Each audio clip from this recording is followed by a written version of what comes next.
ஸல்லல்லாஹு அலைஹி வஸல்லம் சொல்றாங்க, லா தக்ரவுல் ஹாயிலு வலல் ஜுனுபு ஷையம் மினல் குர்ஆன்.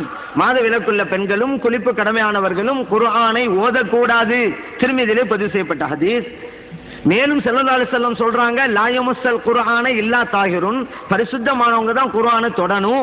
முவத்தாவிலே தாரகுத்னியிலே பதிவு செய்யப்பட்ட ஹதீஸ். அப்ப அல்லாஹ் ஸல்லல்லாஹு அலைஹி வஸல்லம் தெளிவாக்கிட்டாங்க, சுத்தம் இருந்தாதான் தொடணும், சுத்தம் இருந்தாதான் ஓதணும். இப்படி சொல்லி இருக்கிறாங்கல்ல.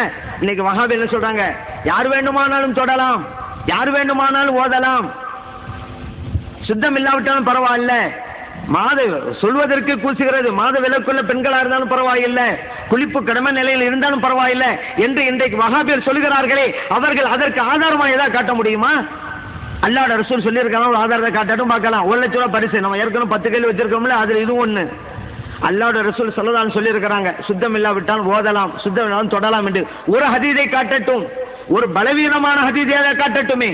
கியாமத் நாள் வரைக்கும் காட்ட முடியாது, கியாமத் நாளைக்கு பிறகும் காட்ட முடியாது. இருந்தா தானே காட்ட முடியும். ஆனா நம்ம ஒரு சட்டம் சொன்னோம், ஆதாரத்தையும் காட்டிடும். சுத்தமானவங்க தாங்க தொடணும், சுத்தமானவங்க தான் ஓதணும், சுத்தம் இல்லாட்ட தொடக்கூட ஓதக்கூடாது. நம்ம சும்மா சொல்லல, ஹதீஸை வச்சோம். திருமிதியில இருக்குது, முவத்தாவில் இருக்குது, தால்குத்தில் இருக்குது, நம்ம ஆதாரம் வச்சிருக்கணும். இதுதான் சுன்னத் ஜமாத்து. நம்முடைய கொள்கைக்கு எல்லாத்துக்கும் குர்ஆன்லயும் ஹதீஸும் ஆதாரம் இருக்கும். இந்த வஹாபியர் சொல்றாங்களே, ஆதாரம் தரட்டுமே. இப்ப புரிஞ்சுக்கிறங்க யார் குர்ஆன் ஹதீஸ் நடக்குது அப்படின்னு சொல்லி.